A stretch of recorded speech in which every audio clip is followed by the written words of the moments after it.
Howdy, howdy, everyone. Chris here. Welcome to the channel that's dedicated to arming you with the knowledge to do your own auto body and paint repair at home. Today, we're going to straighten out this door edge. I'm going to show you exactly how to do it if you want to just get this straightened out so it looks good. And then I'll show you how to take it a step further and make it look perfect. The first thing we want to do is straighten that door edge so it's back to the original shape. So I've got a rubber mallet here and I put a piece of Gorilla Tape over it because I don't want to damage the back side of this door. And what I'm doing is just holding the door and I'm hammering the inside, careful not to damage the paint on the inside of the door because we do not want to paint in there if we don't have to.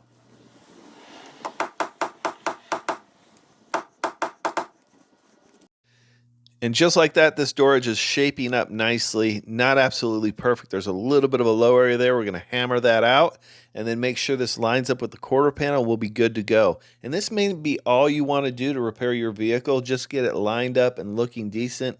You could touch up the chips on the outside of the paint and call it good. But we're going to take it a step further and get this damage prepared for paint. The next thing we need to do is to sand this. We're going to use our orbital sander and some 80 grit sandpaper. Now you could do this at home using a small block and some 80 grit sandpaper and then just block it in an X pattern. Now I'm using my DA kind of like a block. I'm going in different angles and blocking it flat. And it's exposed some high metal. So when this door edge was bent in, it raised some metal and created a line or a crease right up that door. So we're going to tap that high area down, and then we'll be able to lay in some filler.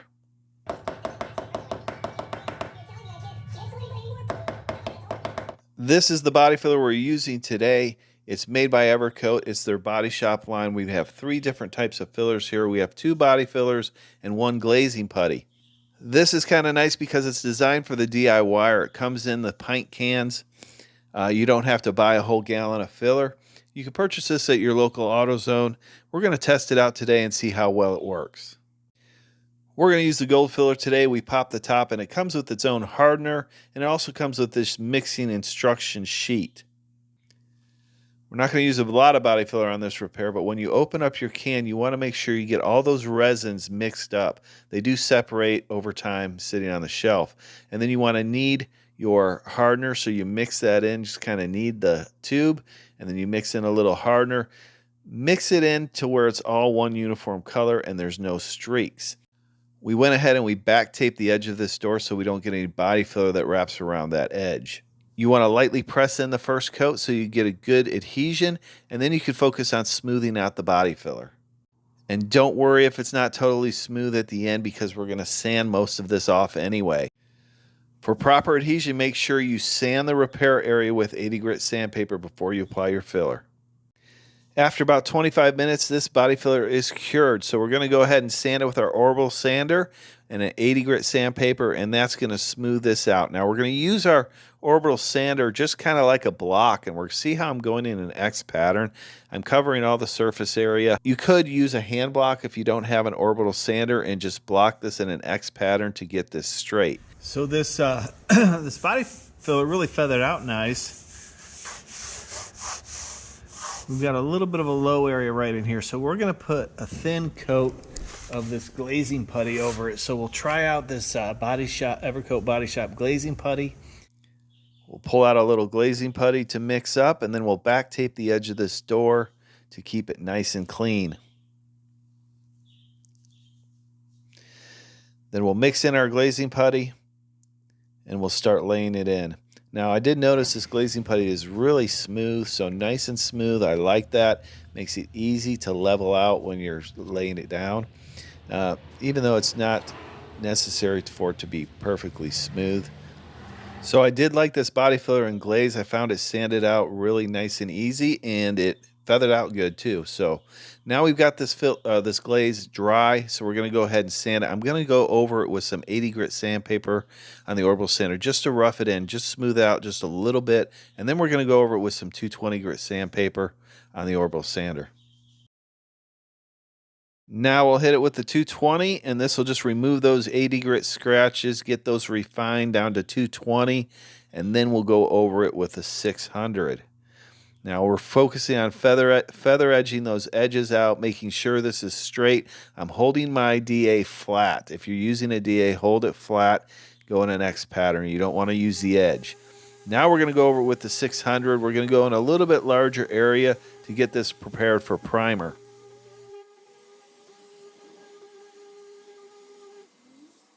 All right, let's wash it with some wax and grease remover.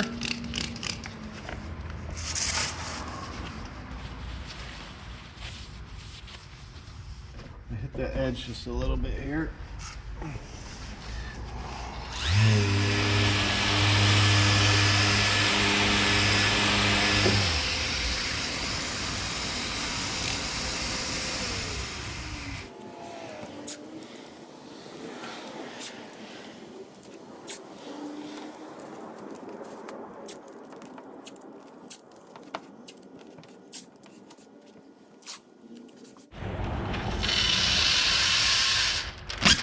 I'm masking this off in preparation for primer, so I back tape the edge of the door, and then we'll tape up around the repair area.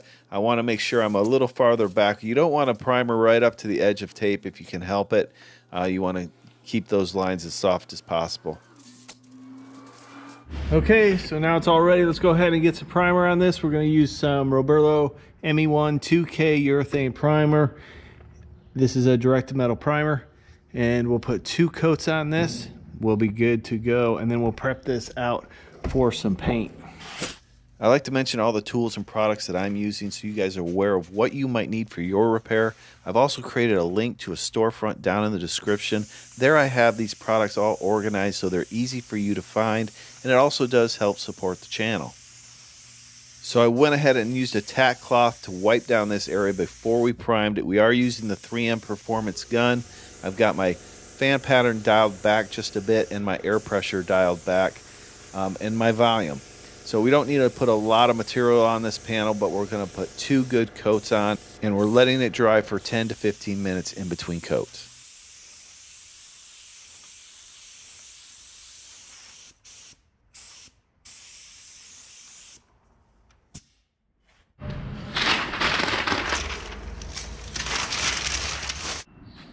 Okay, so we're ready to prep out this Mustang for paint. As you can see, we've eliminated a lot of the trim. We removed the mirror, the weather belts, this molding here. I think we're gonna leave the glass in. We're gonna try and do a rope underneath this seal so we can get clear underneath this seal. We removed the door handles. Now we need to prep out the primer and the paint for the blend and the clear coat. So what we're going to do next is we're going to address this primer. I'm going to go over this with 600 grit sandpaper on the orbital sander. We're going to smooth out the texture of the primer and look for any scratches or imperfections. Make sure it's straight before we start prepping out the rest of the vehicle. So let's get it done. So whether you're using an orbital sander or a hand block to sand out your primer, you want to keep that block flat against the panel. It's always a good idea to go in an X pattern. You don't want to dig into that primer at all and create waves. Now I'm going to use this soft, flexible block with some 600 grit sandpaper on it. I want to get in these contours here and get this all smoothed out, and then we'll just block over this once. It's very straight, but we just want to block over it just a little bit just to make sure.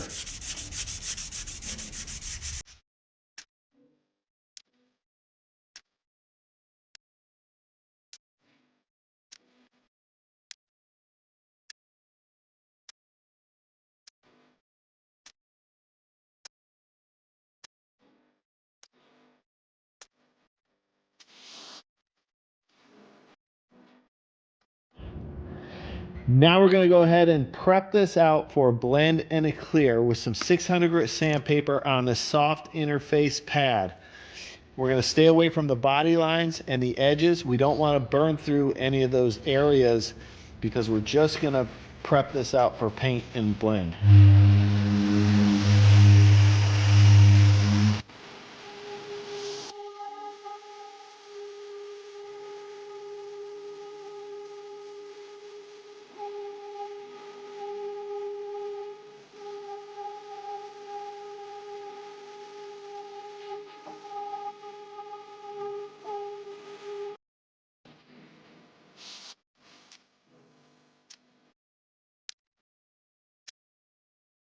Now I'm going to go over with the gray 600 grit scuff pad, and we're going to scuff all the edges and the hard to reach areas. We're going to be careful not to hit the adjacent panels. In fact, you might want to tape those off. So we want to just knock off the shine.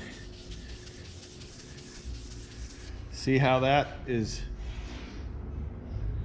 shiny and dull a little bit more, but the main thing is to get the tight areas. See how you can't see the light in there anymore? Down here you see where the reflection, nice and dull.